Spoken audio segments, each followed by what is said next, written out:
how you could get disability, who qualify for disability, and you'll probably find out some information that's new to you regarding disability. Again, my name is Gilbert Franklin. You could always reach me at 954-667-4885, 954-667-4885. Since I'm in the studio, you guys could call me live in the studio with your questions at 305-945-1580, 305-945-1580. It is a pleasure to be here with you guys today. Now, we're not going to waste any time with any introduction. We are going to go dive into this information. First of all, what is disability?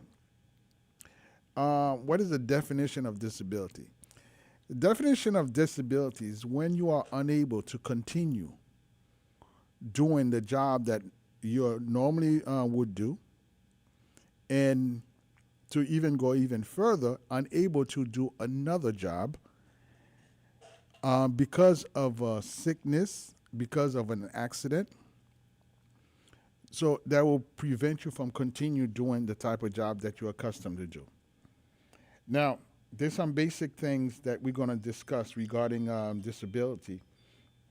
Um, for example, the most you could get paid on disability is $3,627. That's the maximum payment. And those figures that I'm going to quote you today are basically the figures for 2023.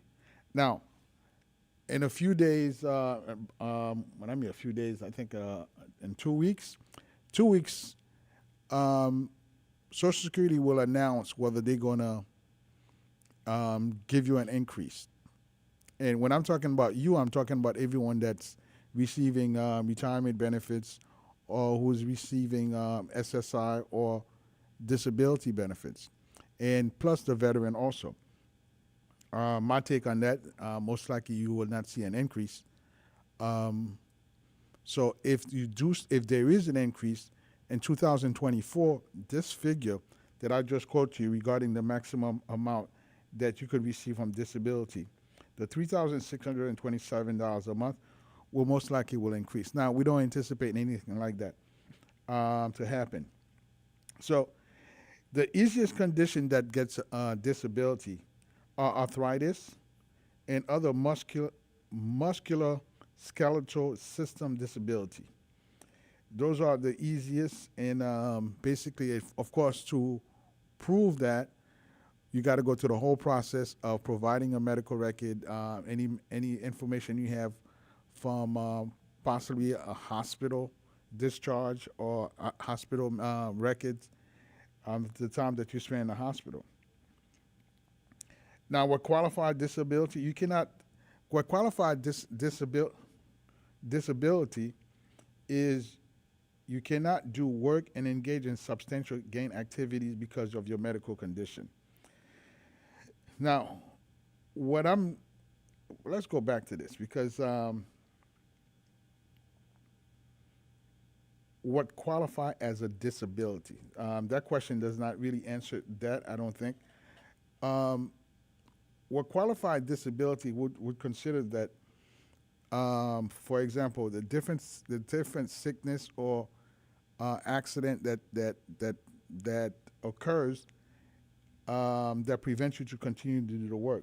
So the answer to that question, because the what they call substantial gain activities, that in itself is that would disqualify your disability, not qualify but disqualify it. And here's the reason it would disqualify it. For example, if the highest that you could receive, you could make is 3,000, as I said, $3,627 a month. But if your income, if you have an income that supersede that, you're making 5,000, for example, then it would disqualify you from getting disability, because then they would consider that what they call SGA as substantial gainful activities. So that's the only thing, besides the fact that you don't meet certain requirement, like having worked 40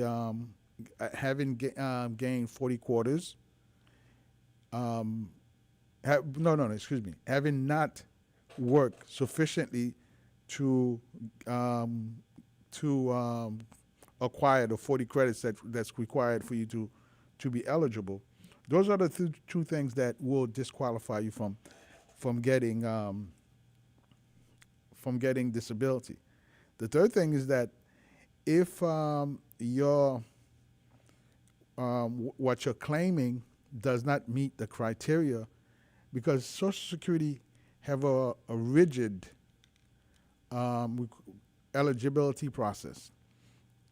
So in other words, they go through a rigid method before you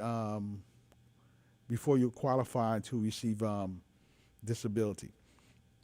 And it's for a lot of reasons. One, they want to make sure absolutely yes those requirements that you meet them. Two, you're gonna be if you apply for disability in your 40s, so you're gonna spend literally, if you were to live till your 70s, so you're gonna be receiving disability for 30 years. So they have to absolutely make sure that you qualify and you meet all the requirements in order for them to approve you. And the first requirement is definitely having earned 40 quarters. Now, what disability? There are certain disability that's hard to prove. And for example, you have neurocognitive disorder, schizophrenia, spectrum, and other psychotic disorder, depressive, bipolar, and related disorder, intellectual disorder, anxiety and obsessive compulsive disorder. That's to name a few. There's more. We won't go into all of them, but those are some of the things that are very difficult to prove um, in order for you to be eligible for disability. Now, you also have some states um, it's very difficult for you to get approval if you live on those states, partly because although it is Social Security that's managing the disability benefits, but it goes through the states. The state also they'll go through the reviewing your application, the process of reviewing your application.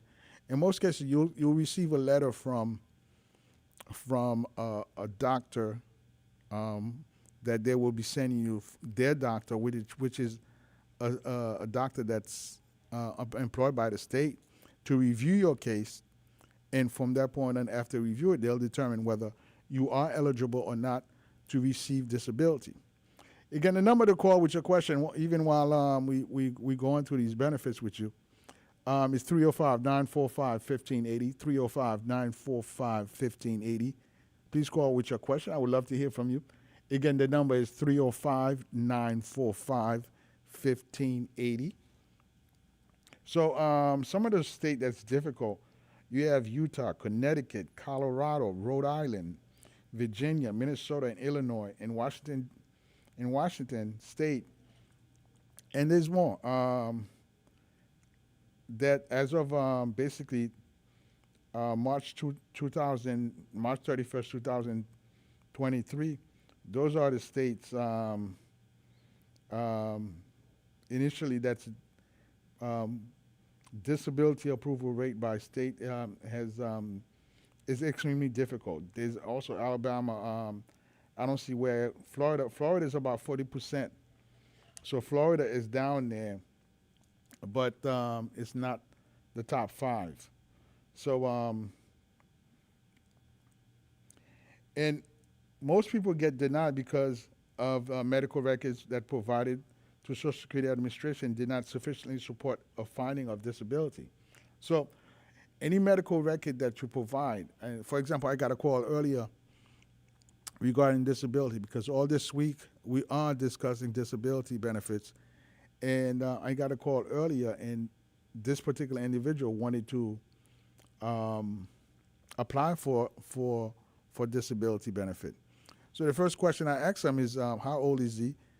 Has he worked more than 10 years in the United States? And has a doctor or a hospital deemed that he's disabled, is unable to continue to do the job that he was doing or do any other work? So, and all his answer was yes, yes, yes, yes. And so we set up an appointment to help him. And one thing that we will ask him is bring medical records from the hospital, from the doctor, so that when we send those application in, they'll have a, a reference, who to call, where to get these medical records, so that they could expedite his process. Now, in terms of expedite, we will talk about reason that they will expedite your. In fact, let's just mention one of the reasons that they will expedite your application is if they mention about um, leukemia, um, leukemia. There's let me. I can't recall, but I'll get to that information for you. But there are certain ailment that cause them to expedite the application for you. So we want, when we send in the application, we send them with the right information so they could process your application. Now,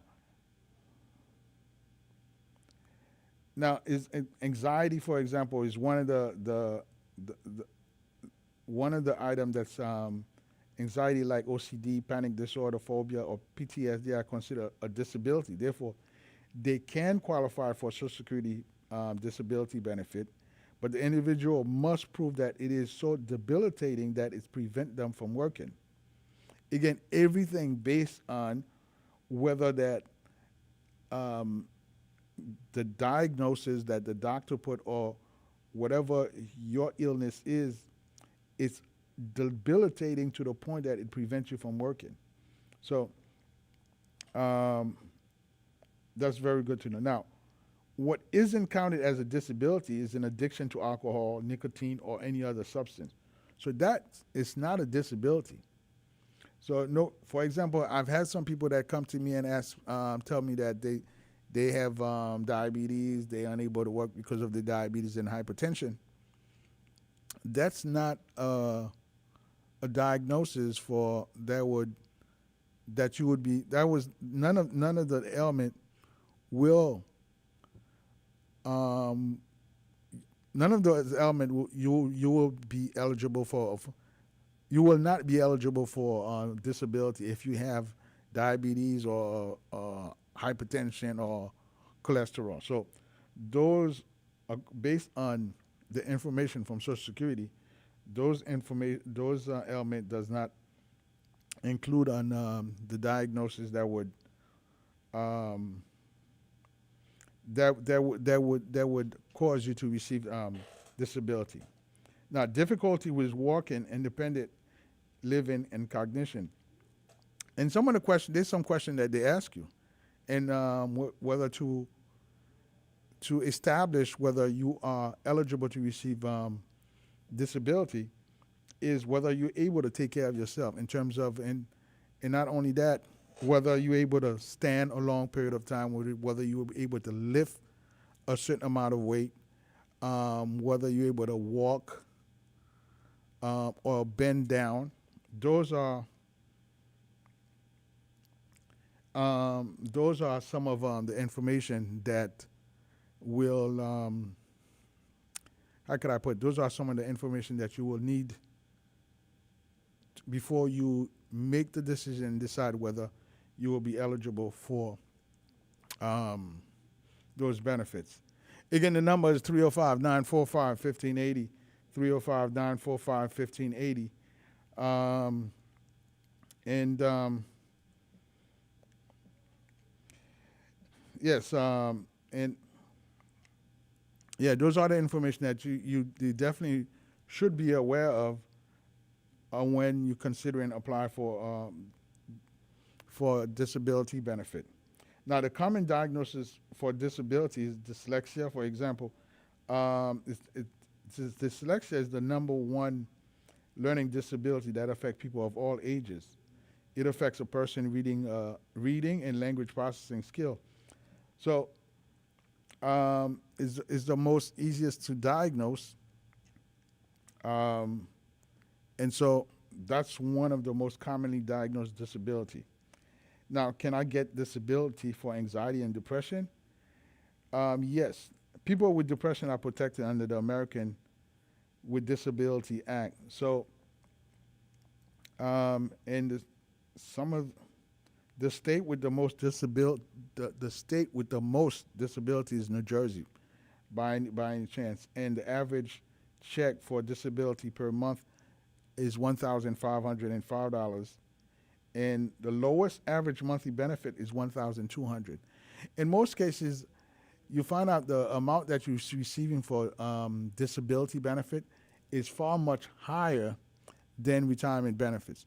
I've heard so many people that apply for early retirement and they're getting a reduced amount, and it's partly because that you have not worked sufficiently to to you have not worked sufficiently in order to receive a higher portion of your contribution. So when you go to the route of disability, I believe you get about 75% um, of what you of 70 basically 75% as opposed to 100% of your contribution. Okay, so that's something to keep in mind.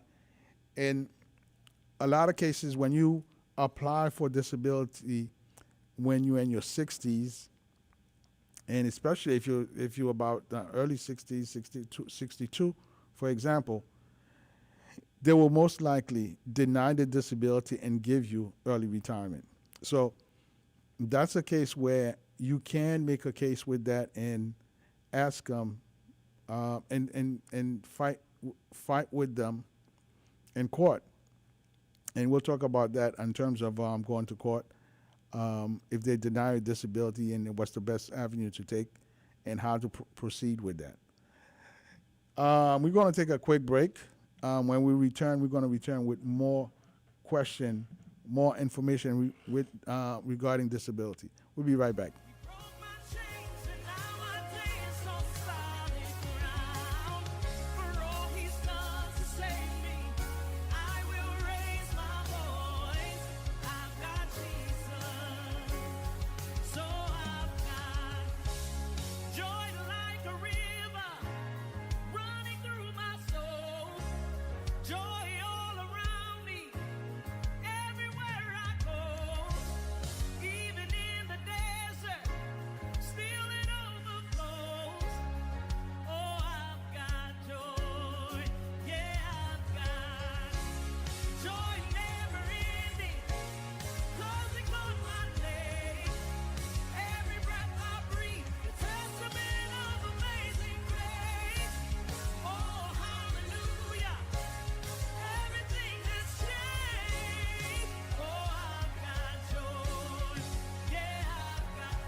Three zero five 945 1580. 305 945 1580. Now we're back. We're going to continue with more information regarding disability. I want to make sure if I'm looking down a lot, so please excuse me. I want to make sure I get this information to you.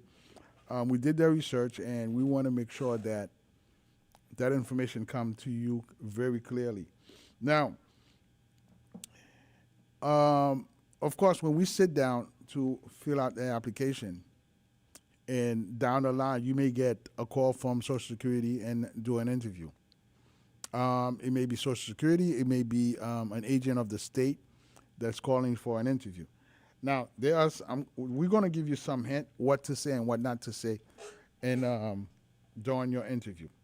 Now, never lie about your pain or other symptom. It is important to describe how your condition affects you daily. Now, don't talk about only your best days, and let be honest about what you're feeling and let them know what your pain is like. Avoid talking about unrelated illness. Those are the three most common things that we would suggest. Now, do you always get denied for the first time when you apply for disability? An average about 53% of Social Security disability applicant receive denial of benefit based on their first application. Now, if you receive a denied on your on your application period, then the next step is to find a lawyer in your area that is specialized in disability benefits, Social Security disability. That the way it will work is this way. Your lawyer now will bring your case in front of a judge and plead your case why you should be receiving disability benefits. Upon your approval, then the lawyer will receive a cut for his service. I believe last estimated was about $5 to $6,000. So Social Security will send him a check for that amount, which will be coming out of your benefits, and immediately afterward that you will be receiving benefits. Now, here's something interesting about disability benefits. It's also retroactive. And what I mean by that is, let's say, for example, in 2020, October 2022, you filed for disability, and it took them a year for them to finally approve you. Then what they're going to do is they're literally going to send you 12 checks or an amount for the 12 months since your application been in process. So that whole amount for that whole year, you will be receiving back. Now, remember that after 24 months of receiving Social Security check, automatically you become eligible for Medicare. So in a case like this, then after 12 months of receiving additional checks, then you'll be eligible to receive Medicare. Now, as soon as you become eligible for disability, you also become eligible for Medicaid. So as you go into that process, Medicaid for the first 2 years will be there to assist you in terms of your medical needs. And after 24 months of being on disability, Social Security disability, then you will be receiving in the mail your Medicare card. Of course, we always suggest that with a Medicare card, you also put a Medicare Advantage plan with it so that it could eliminate some of the expenses for you. Now, one of the things that would cause you to lose your disability benefit, if you were to start to work, for example, or your medical condition improve, or you change your living situation, so your disability benefit could be terminated because of that. So let's repeat that again. If your medical condition improve, because technically disability, Social Security disability benefit is for long-term disability benefits, not for short-term. So if your situation improve, automatically, yes, they will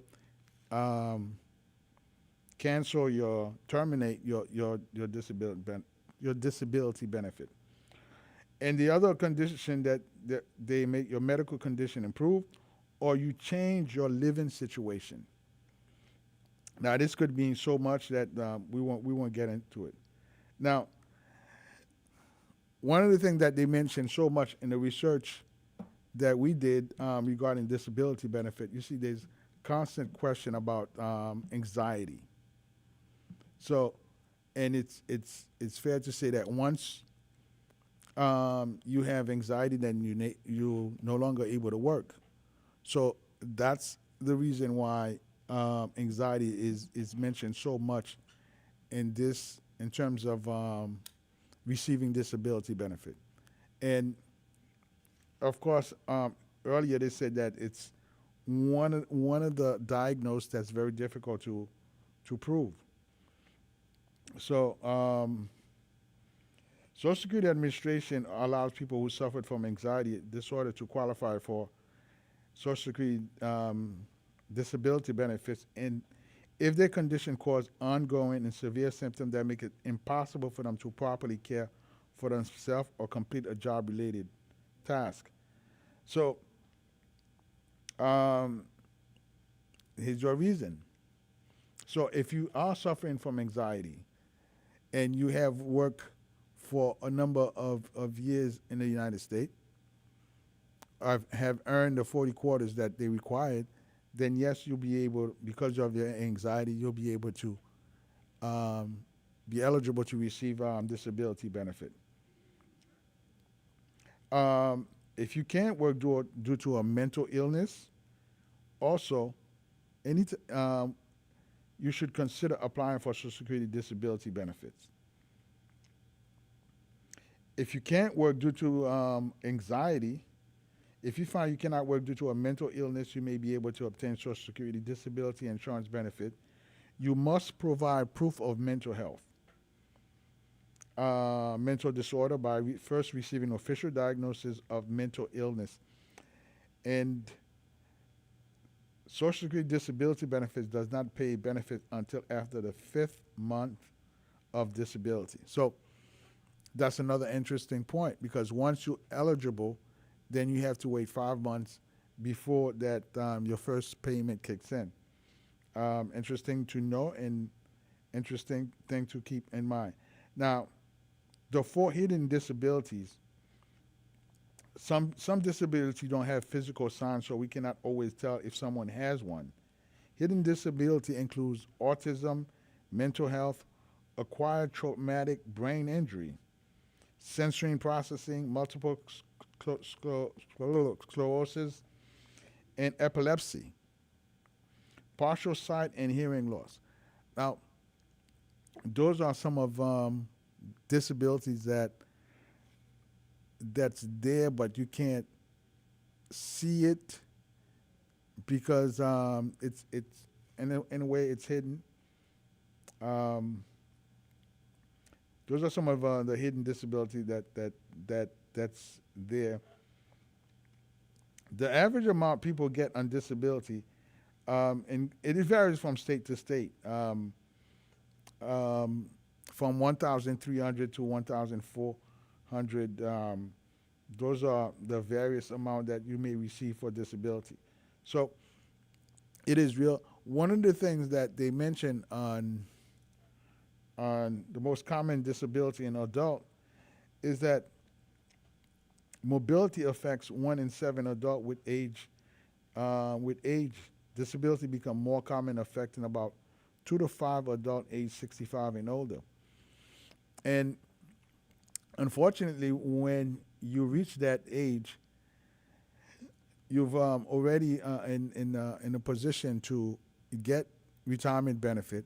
So now they're not even considering giving you disability benefits anymore. They mostly will concentrate on giving you the retirement benefits. So that's something to consider. And you'll find out in a lot of cases, arthritis is one of disabling condition, including rheumatoid arthritis and ankylosing spondylitis. So arthritis basically play a lot of place. There's various type of arthritis. So we'll let the expert, and maybe we'll do a show which concentrate on specifically arthritis. So now, a lot of cases, those of you that's receiving SSDI, which is Social Security Disability Income, um, that amount may not be sufficient. Let's say, for example, your benefits it's about $700 a month. In some cases, I've saw the lowest that someone could receive for disability benefits is $100 a month. And then there's another option.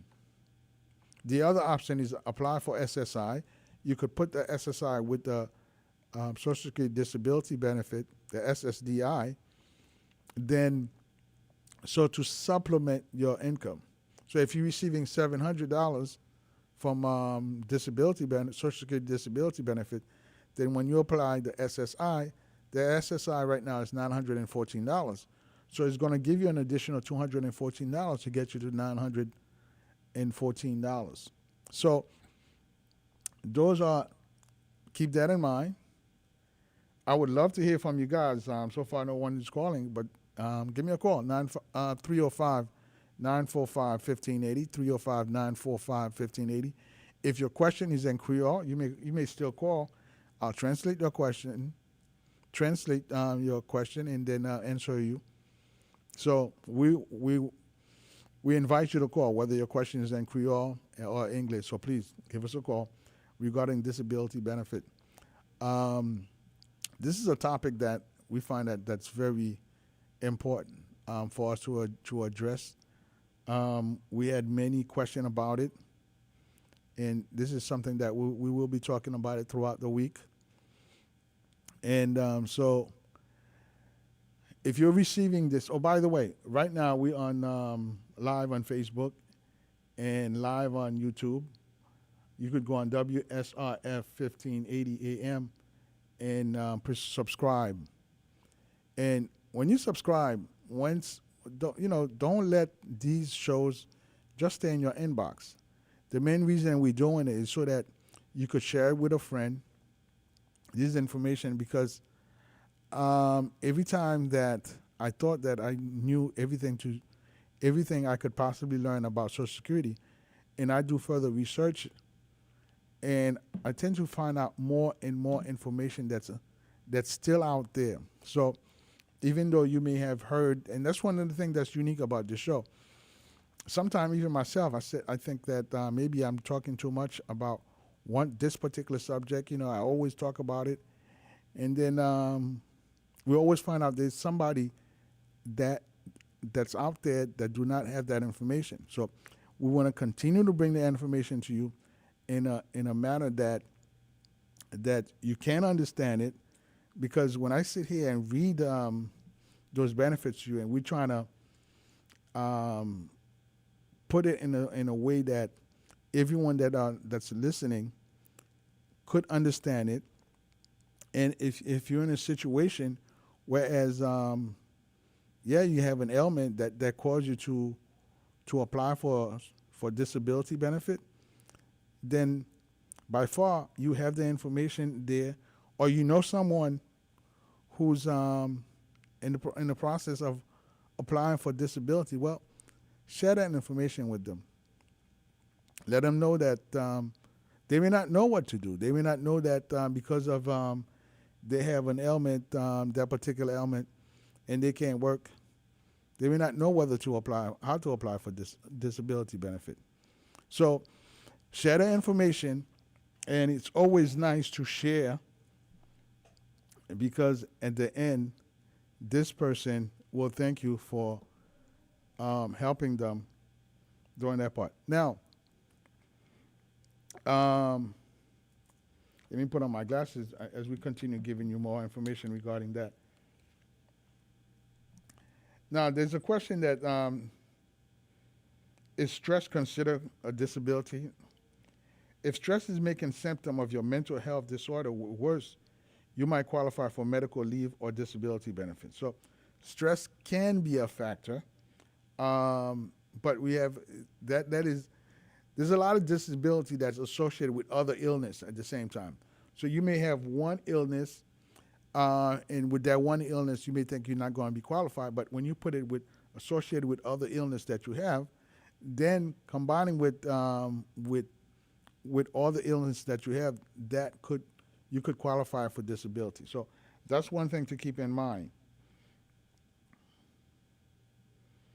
Now, the fastest way you can approve for the fastest time that you could approve for disability is 3 to 5 months. Now, I've done quite a few disability applications, and one of the time that it was I find it to be extremely fast because I still have some client that we've done the disability benefit application for, and they're still waiting. But when you have renal disease or end-stage renal disease, they tend to fast track those applications. If you have heart disease, they tend to fast track those applications. If you have cancer, they tend to fast track those applications, and you could understand why. Leukemia, those applications tend to be fast tracked. Um, and yes, you could see a result within 3 to 4 months. That's possible. I've seen it. However, other application that do not meet those requirement will take longer, um, 6 to 8 months, and regardless whether right now you're in need for the benefits right now, he has to go through the process of vetting and make sure that you meet the requirement. Okay. Let's see. Now, most people.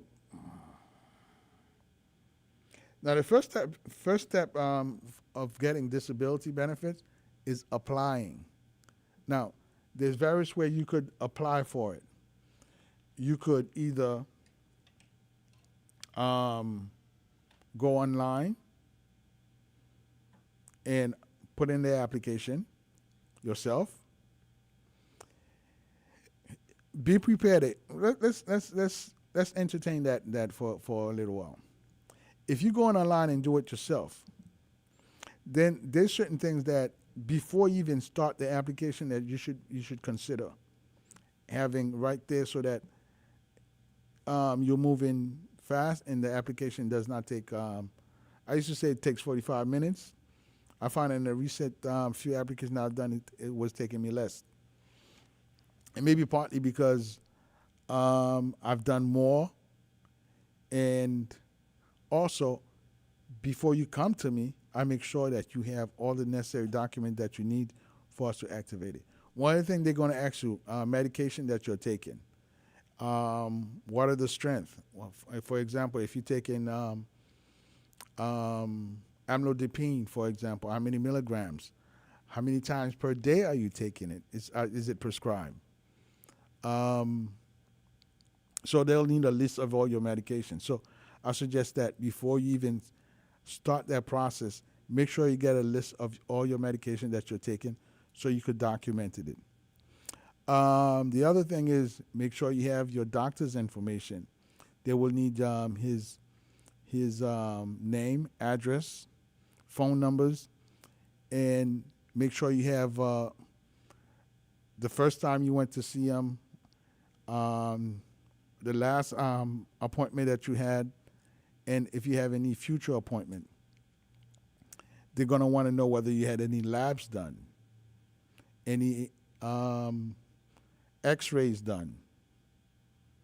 So the question is going to get really, really in details exactly what was done for you in terms of your visit to the doctor.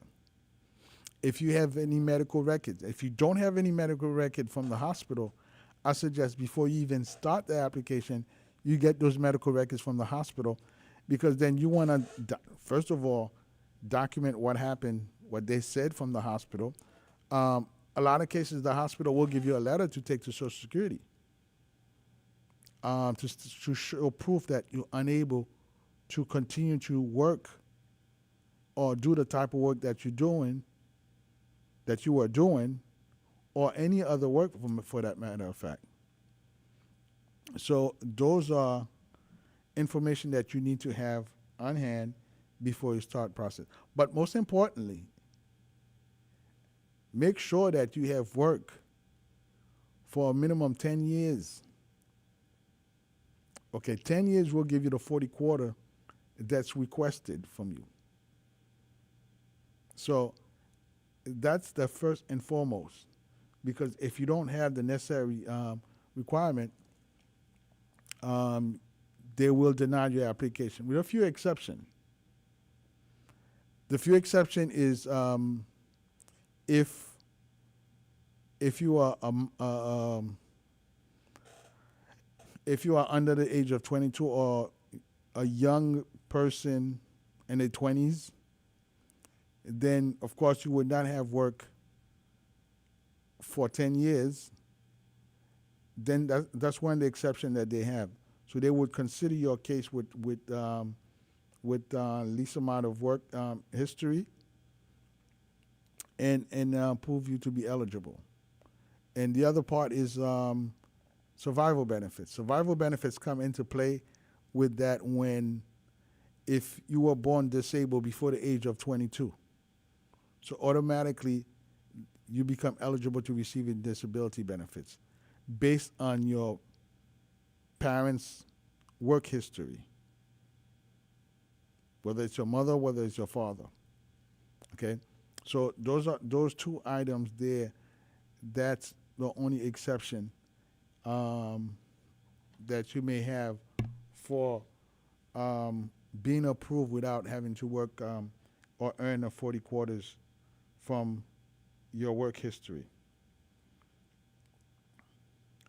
And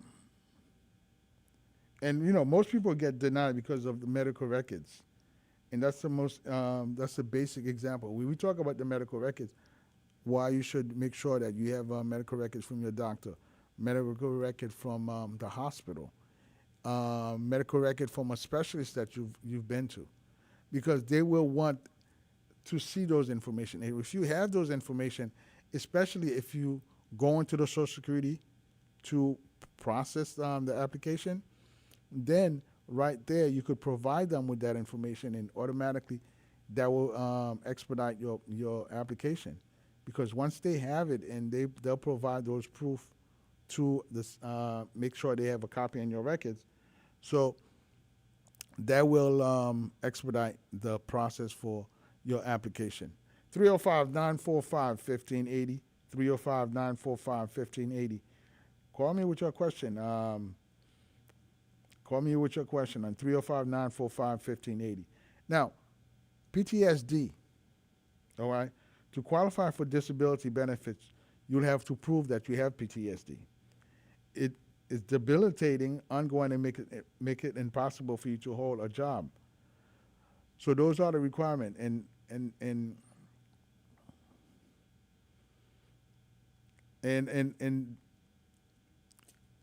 Sorry. As long the ailment is debilitating and unable you to work, then you qualify for a disability. PTSD is one of the reasons.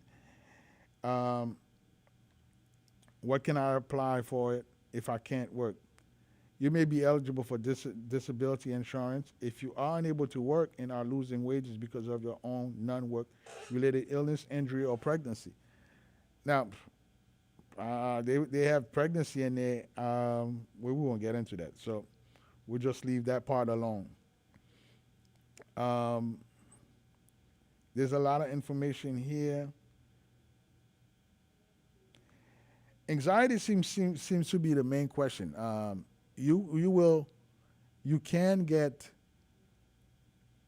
disability benefits based on anxiety if the anxiety is preventing you from maintaining a job, is preventing you from taking care of yourself, is debilitating to the point that you're unable to work. So anxiety definitely is one of the ailment that will allow you to get this disability benefit. We talk about some of the easiest ailment that will fast track or the most approved disability are arthritis and other musculoskeletal system disability. Um, Now let's go by. Let's talk about way that we mentioned earlier, different ways that what would disqualify you from getting disability.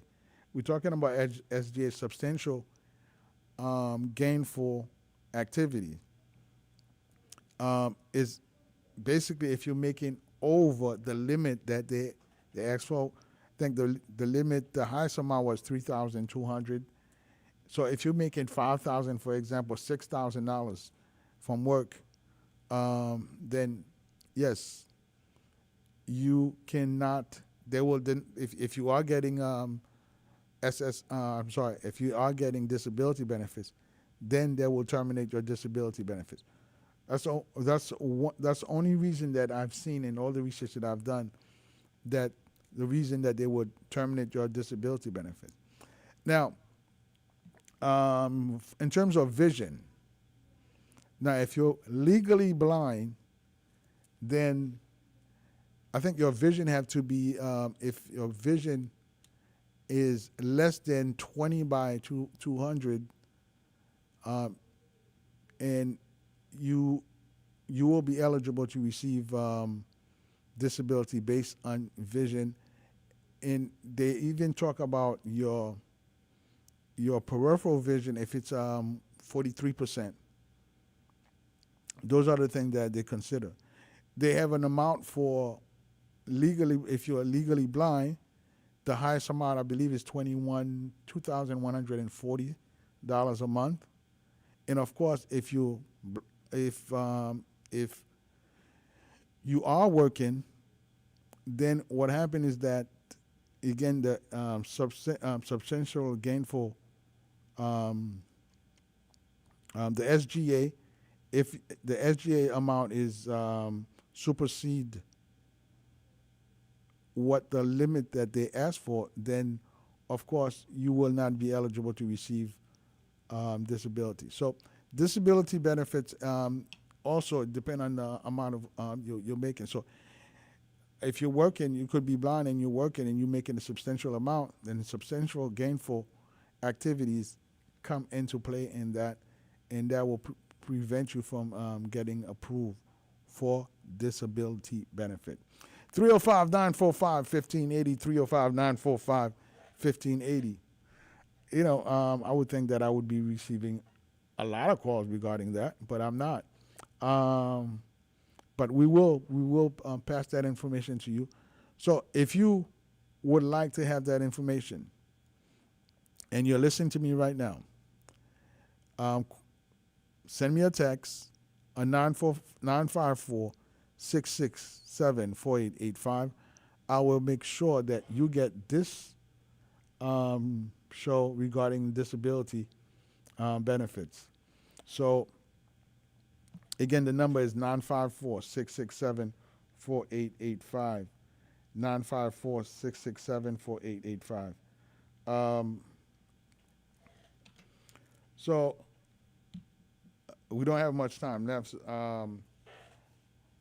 I think, again, the number to call is 954 667 4885.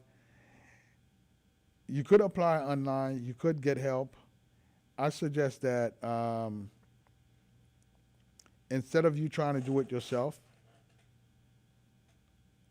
you make sure that it's done properly, or go to the Social Security Bureau and get help from there. They will bring the information. If there's additional information they need, they will ask you. They will send you a letter in the mail and ask you to provide these benefits.